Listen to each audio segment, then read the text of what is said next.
starting right now. But if you have a question, let's see. Whoops. Okay, so you should be able to see my screen as well, and I'm assuming you all can. If you can't, you can tell me, but if you can, you don't have to say anything. So I just wanted to start with a real quick review for week 5, which this is already, believe it or not. And should you have any questions, if you just type in a question mark, then I will get to you. And if you want to talk to me privately, then just stay online at the end. Okay, so I'm not spending a lot of time on week 5. I think week 5 material is some of the easiest material that we have. Chapter 8 talks about fluency and how we can build fluency. Now, fluency is very, very important, obviously. It's important for developing comprehension, because if your reading is not fluent, you're never going to really understand what you're doing, what you're reading. So you're going to read. Oh, you're not able to hear me. All right, I'm going to unmute you and see if that helps, but I don't know why it is.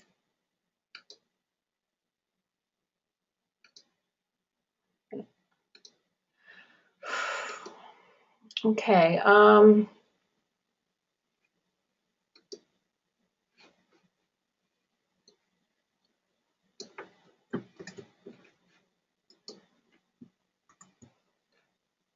Okay, that message is for anybody who cannot hear me. Then the way that you have to go in is through this link, okay, and enter, cut and paste this meeting ID number. I have no other alternative. I can see that your phone, and you can't hear me, I see that your phone went bad somehow there. You might have to sign out, and you can't hear me say this, you might have to sign out and back in.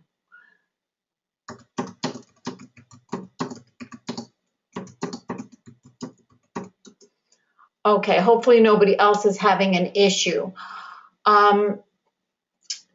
So anyway, you're going to read about fluency in week 5, know the importance of it in the process, the characteristics of what makes a fluent reader, what we can do to foster fluency, how do we assess fluency. You're going to be looking at how we do this with an informal reading inventory. And then, of course, I think this is a very important part of our chapter, is how do you know what a text difficulty level is and accessibility is. Now, for almost everything these days, you can find online what the readability level is. You might have noticed that I double-checked each of your DRTA lessons that you turned into me to see that the readability level was appropriate for the grade level that you told me. I also gave you some online resources for the books if I found them when I was looking for things online. Those of you who are going to use that lesson as part of your unit plan, only use it if I gave you a good grade. You might have to make some revisions if you're going to use it, but I think I gave you enough information when I was grading it so that you should be able to do that successfully.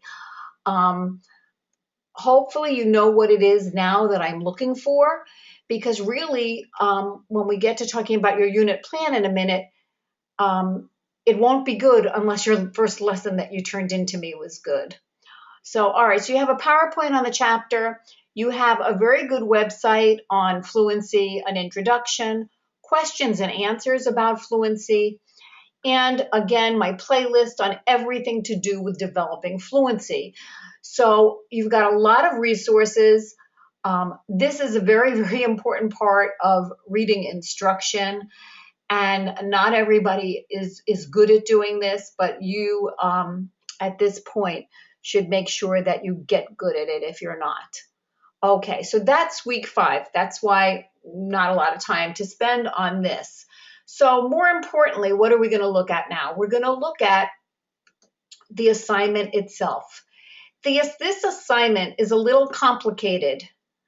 And for those of you who had been registered early, you know that you received, way before the course began, you received a letter from me explaining that if there was any way that you could start this while you were still in a school setting, that would be wonderful for you to do. Now, obviously, not everybody was able to do that. So we're going to make some adjustments. Now, if you were able to do that, you're going to use what you were able to do. If not, I'm going to show you how you're going to handle these sections, okay? So first of all, you'll also notice that the same way I did for the DRTA lesson, I made a section on the unit plan, which we're going to look at together in a minute, with resources for you of things that will help you to earn all the points that you want to earn in this unit, which is 30 points. That's a lot, okay? That's a good chunk of your grades. You want to do well with this, okay? So your instructional unit is due on August 2nd, which is really next week. So is that right? Wait, no, let me check. That's another assignment. Actually, it is due. It is due August 2nd, which seems like not a lot of time to get this done. So I think what I'm going to do is I'm going to extend that a little bit, at least a few days, so it doesn't have to be due on a Sunday. Yeah, it's always, everything is due on Sundays, but what I'm going to do is I'm going to make it due the middle of the week instead, whatever date that is, and I'll post that for you, okay, to give you a few extra days because there is a lot of work involved here, okay? So let me go through it, and I would give you more time, except then we have this course is loaded with assignments, and yet there is another assignment that comes after this, so I can't give you too much time, obviously. Okay.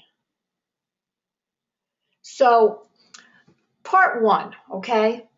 And again, I want you to listen to my instructions because this is how it comes from the syllabus, but I'm going to modify a little bit to make this more doable and more meaningful, okay? I can't deviate too much, but I can just a bit, considering that we're not in a, school right now. But part one, you have to show you understand major theories, and I certainly want you to do that. So you're going to select a particular area. Now notice this says of reading or language arts. Well, obviously it's got to be a reading lesson, but it doesn't have to be a reading lesson in the language arts class. Christian, I believe you teach science. If you wanted to do it in that area, you could, because we obviously have to be able to teach reading and science.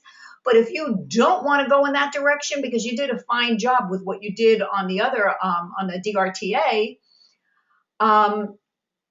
then I'm watching. Rohani, hi. I hope you're listening and hearing everything. So thanks for being online.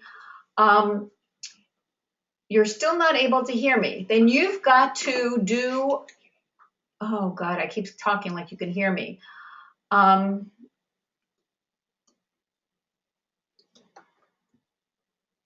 But give me a second to give her this info.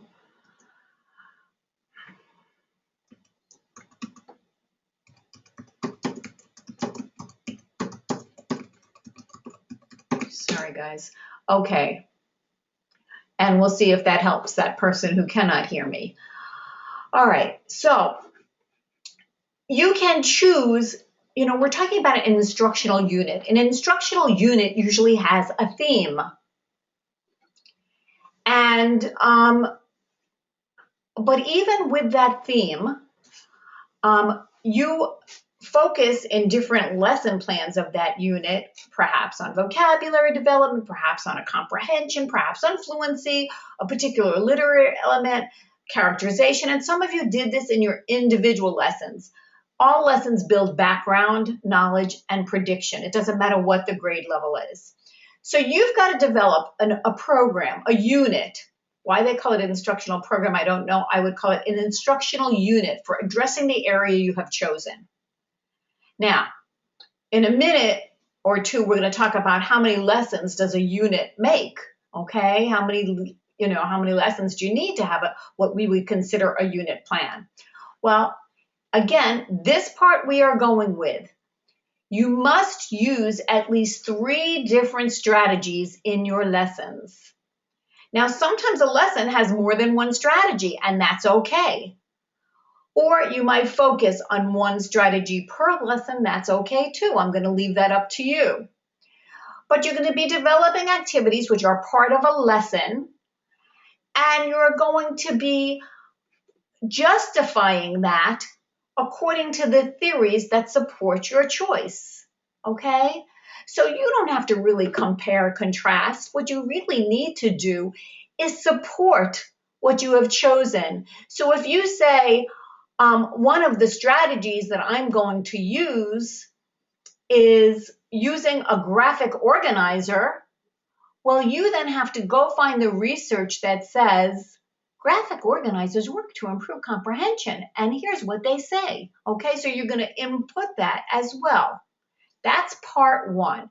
So we're focusing on 3 strategies, and all of our lessons should really, no matter whether it was a themed unit, if you were teaching about conservation, or you were teaching about weather, or you were just doing a literary based unit, you would still focus. Every lesson has vocabulary. Every lesson focuses on comprehension. If we're reading, we need our kids to be fluent. Characterization will only be if we're talking novels, right? We always have to build background knowledge, and we always ask our kids to make prediction, okay? So that's going to be standard. It's pretty much what like you did in the other lesson. But now you've got to look up the support for the strategies that you choose, all right? So that's part 1. Does that make sense? Give me a yes. Maybe. Question. Okay, I'm gonna unmute you for a second, Melanie, and maybe you'll ask a question that everybody has. Go. Hi, thank you. I'm just a little, maybe I'm reading into this too much, but so we're going to pull together a unit. Correct. And whatever we choose to kind of work with, maybe we'll have like our main text. Each lesson should have 3 strategies, No. or No. there will be at least 3 lessons with a different strategy per lesson? You got it. There will be at least 3 Okay. lessons developed that by the time you're done with the 3, I see 3 strategies, 3 different strategies being used. But focusing in on just primarily, even though a lot of these elements come together, but primarily focusing, like, let's say I really want to focus on comprehension. That's fine. Those strategies are for comprehension. That's exactly correct. That can be fine. It can be 3 different strategies for comprehension. It can be 3 different vocabulary strategies. It can be 3 strategies for building background and knowledge, but they'd have to be different strategies. Or you can do a combination of.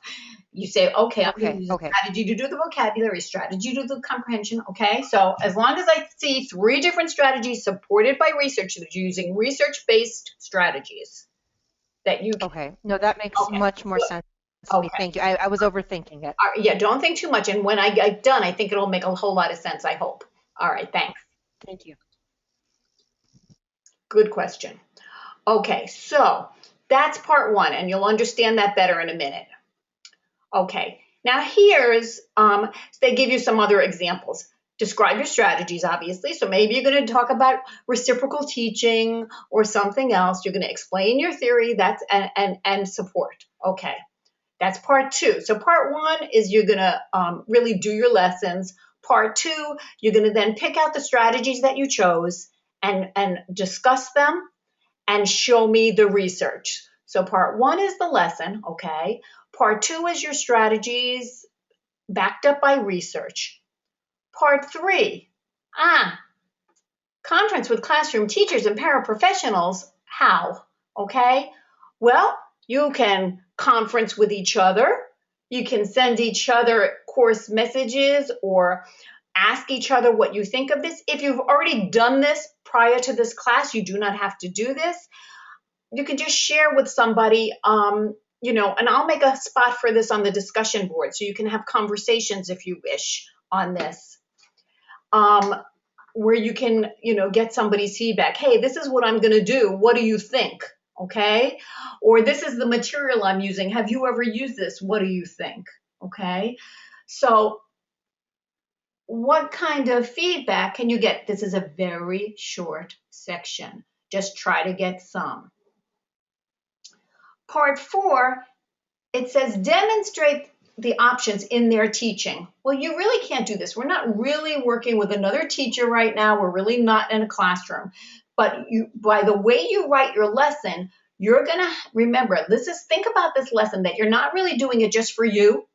Let's say you're doing it for every teacher at your grade level who's going to be teaching this level in your school, this lesson in your school, this unit, okay?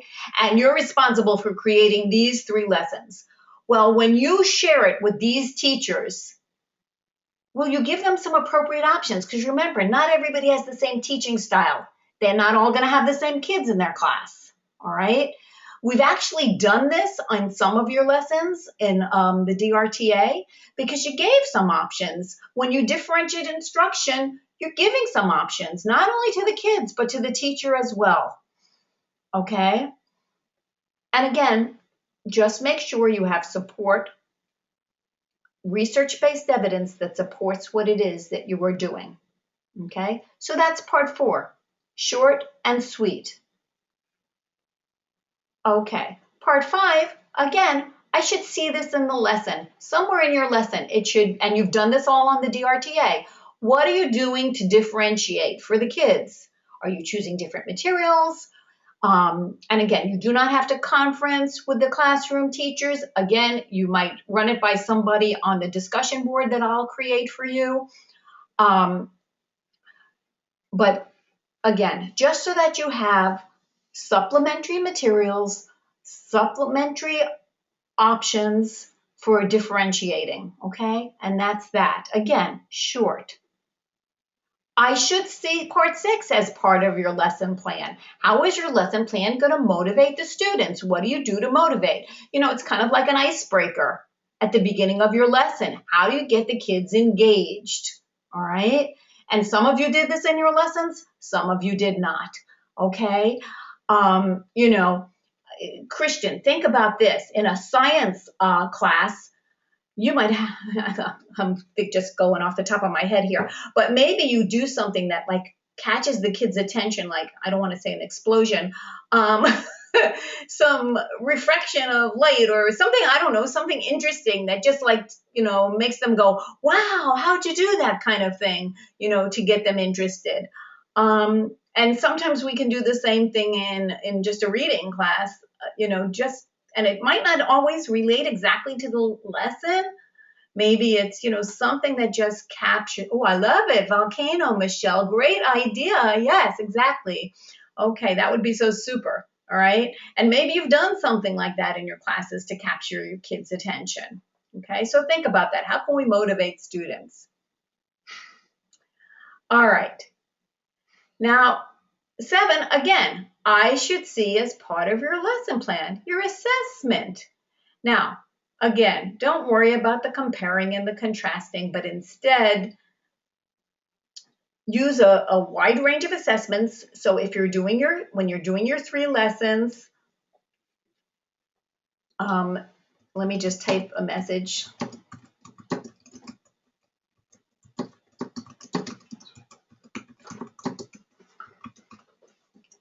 Okay. You can not use the same assessment in every lesson. So if you're having your 3 lessons, I don't want to see, oh, they're going to have a test. Or I don't want to see, oh, they're going to complete a writing. Not even a KWL chart, a KWL, you know, don't use the same one twice. Vary it, okay? So what are you doing? Well, then part 8 says evaluating the unit. Well, I'm not going to have you look at each other's units. You have enough trouble getting your own unit together. So this is what I want you to do. Certainly, I'm going to be evaluating and providing constructive criticism, okay? So what I want you to do, though, is after you're done, I want you to do a self-evaluation for part 8. Do you think this is going to work? Is this similar to something that you've already done and you know it works? Or do you think that what might interfere with getting this lesson done? You know, you might tell me that, oh, I'm going to create a volcano to capture my kids' attention because we're going to be reading about a volcano in a story. But then if you say to me, you know, people in my school have gotten fired for less than that. And my principal would have a fit if I ever did something like that.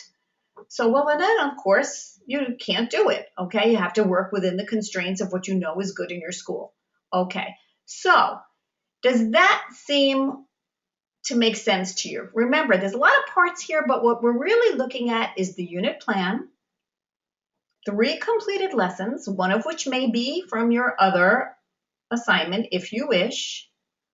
So I'm glad, that's a good idea. No real lava. Okay. I'm sure sometimes you might want to use real lava though. No, just kidding. Anyway, so let's take a look now at how I expect this to come back to me. So, if we click on here, Nova's rubrics are not extraordinarily good, quite honestly, because they're not very detailed. Okay, but this one is from an NCATE key assessment, and I have to fill this out online for you. So notice, what am I going to be looking for? Do you know your theories? Do you provide strategies that aid comprehension? Did you select appropriate material? Did you provide some options for the teachers and the students? Do you address different interest levels? Do you motivate your students? Do you choose good assessment tools, and overall the whole unit? Okay, so I've got to use that to grade you, and you can see that when you go into the assignment. But to make it a little clearer, and hopefully this does not confuse, I created this section over here saying unit plan. Okay, let me just get there. My computer's a little slow tonight. Don't know why. There we go. Okay, so in my world, a unit plan is really more than 3 lessons, but given the length of time we have, I wouldn't ask you to do more. So, in preparing this assignment, one might wonder just how many lessons constitute a unit. That varies depending upon the unit, of course. Some unit plans go over a whole semester. I've seen unit plans go over a whole year. Some unit plans are only a week. Okay, it really depends on the topic and your curriculum. For our purposes, I want you to think of creating a unit that would have 6 to 8 lessons. Now, you're not going to do 6 to 8 lessons. You only can complete 3 in detail, and I see my typo here, which I will fix, because I did this right before I came online today. And I said you can include your lesson plan from assignment 2. That's perfectly permissible. But you're going to provide a template that looks like this. You're going to tell me, what is your unit plan? What is the theme of this plan? What is the intended grade level? You just have to fill it in. Okay, you can copy this chart. Then you can tell me which, your first 3 lesson plans obviously should be not necessarily. I take that back. You can indicate to me which lesson plans are the complete ones. Obviously, I'll see that. And those will be the ones that I am looking at. Now, I want you to think in terms of, I said 6 to 8 to give you some leeway, but let's say you were only doing 6. That's fine, okay? What I want you to do is tell me just what each lesson would be. 3 of them are never going to be created, but you have them in your head, okay? You know that I would include these if I were doing this unit plan, okay? You want to go the extra mile and create what you think 8 would be like? That's fine, okay? But so there are 3 that have to be the detail that I've just explained, just like the one we did for the DRTA, only even more so, because you've got to really back up your strategies that you're choosing with the research, okay? So that just gives me an idea of what you would do overall. So then we have a unit plan template that I've included to give you some additional assistance, okay? Remember, choose a name that reflects the focus of student learning in this unit or the theme of the unit. Give me a little summary of what, and this could be one line. This does not have to be huge. What is the main concept, thing, or big theme or big idea of this unit? Okay, remember, you are preparing this for other teachers. So how would you describe this unit to another teacher? Okay, What are the essential questions that will be asked through the study in this unit? Okay. What standards are you covering? Are there any benchmarks? If you're just using standards, that's fine. If you have particular indicators that you use, at a minimum, I want to see standards, okay? All right. How are you, and this is part of your lesson plans, but overall, do you need to pre-assess knowledge before this unit plan? Okay. Do you do any kind of pre-assessment? Think about how you're going to be scoring this unit. Will there be ongoing assessment through the unit? Yes, because I need to see it in your lesson plans. A post-assessment. How are you scoring your kids? Okay, do you use rubrics? Do you just arbitrarily assign a score? I hope not. Okay. You don't have to do this separately. Describe the large activities because those are your lessons that I'm going to be seeing. Okay. Your differentiated instruction, these are just reminders. I should see all of these in each of your lessons, okay? We usually see this all in a unit plan as well. So now, the next thing I gave you was a lesson plan template, okay? And again, this is like your other one, right? Your instructional strategy, your objectives, your grade level, the reading level of the material that you're using, the state standards, how are you motivating? What are your materials? Your before, during, after. And again, don't make the mistake of just giving me a skeleton here. This has to be so that a teacher can pick this up and say, I don't even know this stuff, but I can teach from this. All right?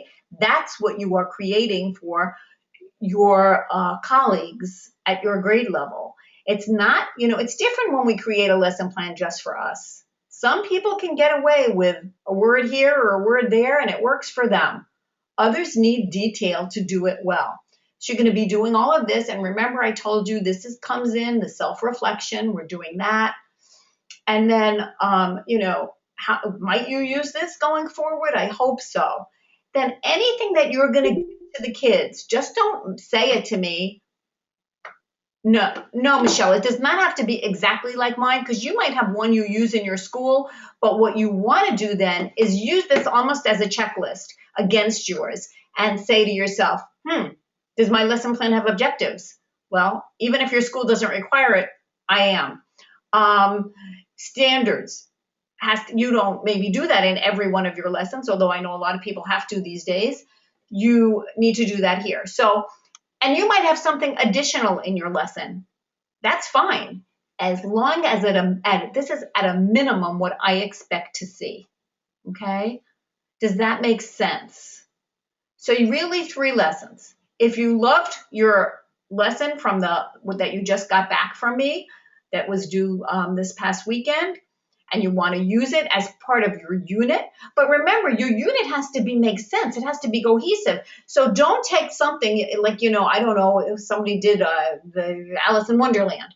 Well, that's fine, but don't take that and then make your next lesson, totally unrelated to the whole concept and theme of this. All right.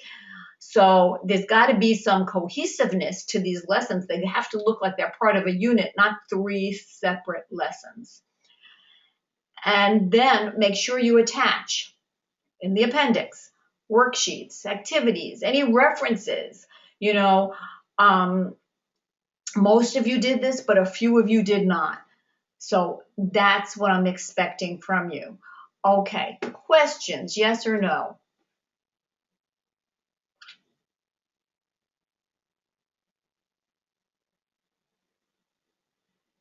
None so far. Okay. Brenda, any question? Yeah, of course you can stay after. Anybody can stay after who wishes, but if you really want it to be in private, then you'll have to wait till I get rid of somebody else.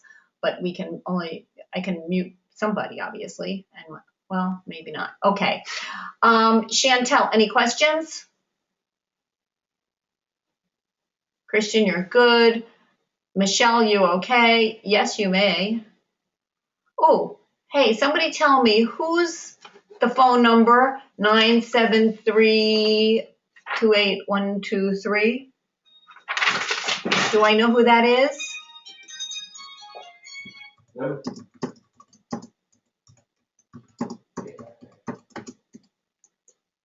Oh, thanks. Okay, good. All right, perfect. All right, so let me now go. We have one more issue that we have to deal with before I let you guys go. And I don't know how familiar you are with the assess system. Some of you have used it, I know, because you've been evaluated in it and I looked, but some of you have not, okay, because you haven't taken coursework yet that involves this. So one of the things you're required to do this semester is complete a demographic assessment for NOVA. So I have given you instructions in this area. I want you to do this when you do your unit plan. I gave you the link that's going to take you to assess, okay? And I am already here. Here is the assess system. Now it's going to look a little different from my point of view because remember, I'm the professor and I'm not going in as a student, all right? But notice everything that you're going to be evaluated in this course this semester, okay? I need to evaluate you on these different FEEPs, okay, based on the assessments, all right? And these will all be done. And then this is the one over here, your instructional unit that's being done now. Everything else above it is part of that, but this is the granddaddy of them all. But then notice, you see, I can do any of these. And I'm going to, Melanie, with your permission, I'm going to click on you because I know that you haven't done anything in the assess system yet where a professor hasn't evaluated you in assess. Am I right? Sounds good. Good. Okay. So, I got thrown out. I've got to go back in. Sorry. That's what happens if you stay in too long.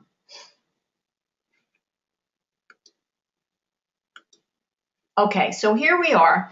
I'm going to click on Melanie. As I said, she has nothing done yet. So notice, I don't know if you all know this. You all are going to go into assess. I gave you instructions for how to get in. You can see the summary of how all your professors have evaluated you so far by pressing on this. The reason I know that Melanie has none is I took the liberty of going through all of your assessments to see how you've done so far at NOVA. And a few of you are just getting started, so you don't have this there yet, but you will after this semester, okay? So notice in this course, your grade obviously is pending because we haven't gotten there yet. And all of these will be filled out by me, okay? But this one, I cannot fill out. You have to fill out. And you're going to go into the system and you're going to click on enrollment demographics and you are going to complete this information. Now, since you're not in a school right now, you can use the school that you have taught in, okay, or the school you will be teaching in come the fall. I don't have any other alternative for you or a school that you've worked in. I mean, we need something here. I cannot pass you in this course if you do not complete this section, okay? So now how do you get this information? Notice they want some of it's easy, name of school, grade, no, total number of students you cannot guess, you have to be exact, your locale, your race and ethnicity, your socioeconomic, free lunch, reduced lunch. Well, how do you do that? Well, let me go back now and show you. I gave you an example.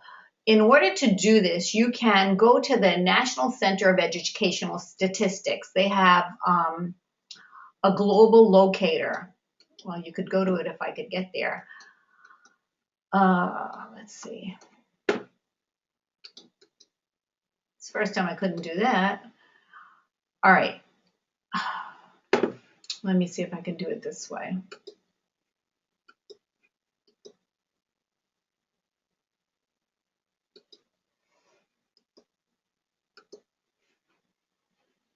Let me just get that out of there and give it to you.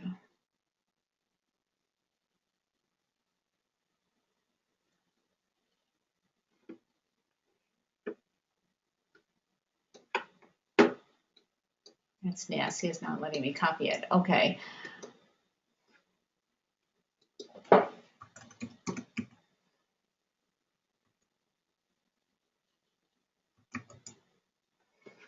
And of course, I can't see it. Let's see. Globe and NCESED. Let's try that.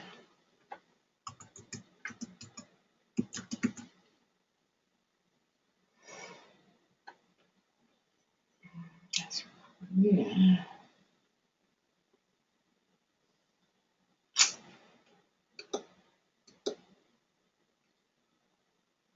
.gov/global locator. Okay.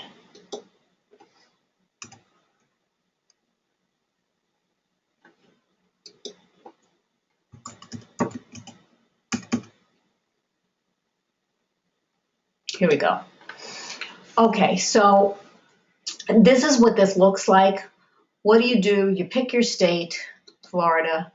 You pick your city. I'll pick Miami.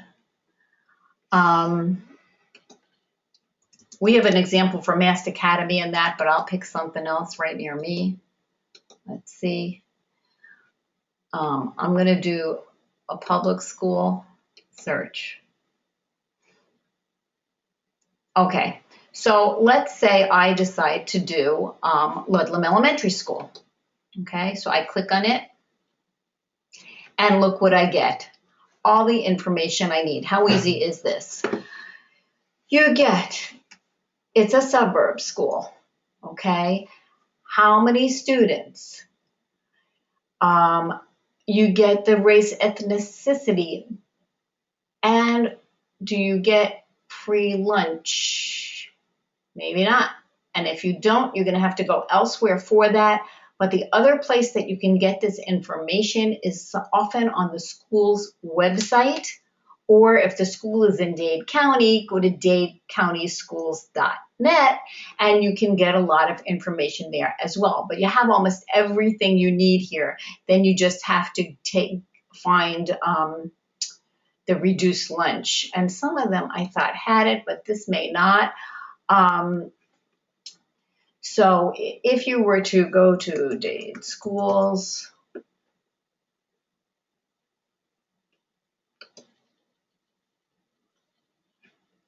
okay, you can get information again. You can, I can go to the same school and I can find Ludlam. Here we go.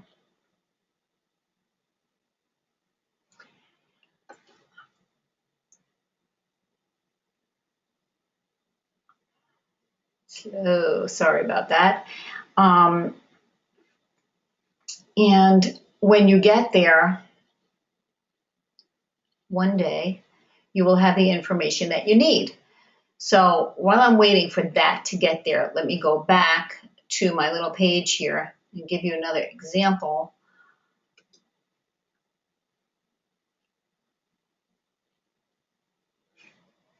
So you can see that what I found by looking for Mass Academy originally, I was able to get all this information. This is what I actually filled in on the chart.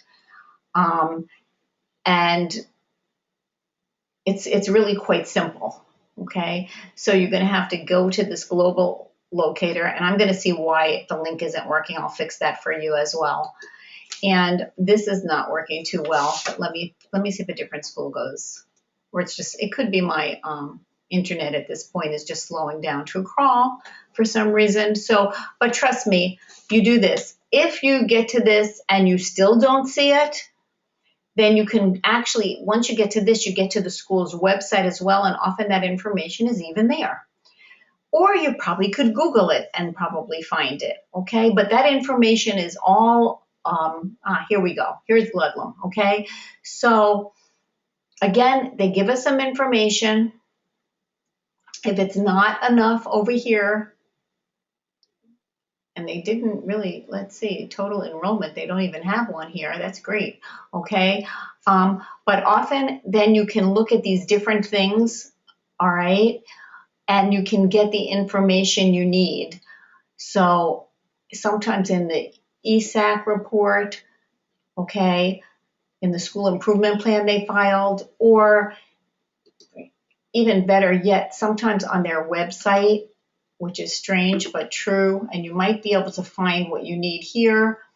If not, Google, find it. Um, yeah, I agree. You should be able to find everything that you need. Okay, so that shouldn't be an issue. If you have trouble, let me know and I'll work on helping you, but I think you will not have an issue at all. Okay, so that's fairly easy, but it's something you need to take care of. As a matter of fact, I would take care of it like sooner rather than later, because once I see it's in, I can let you know if you've done it correctly or not, because sometimes we have some issues with that and we don't want to leave that hanging over the top of your head, something that's an easy thing to deal with. All right, so now if there anybody wants to ask a question for the good of everybody that you want everybody to hear, let me know and I will unmute you.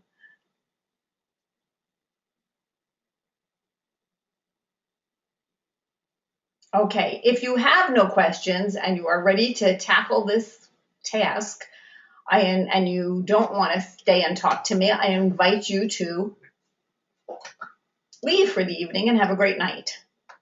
And I'm going to stop the recording.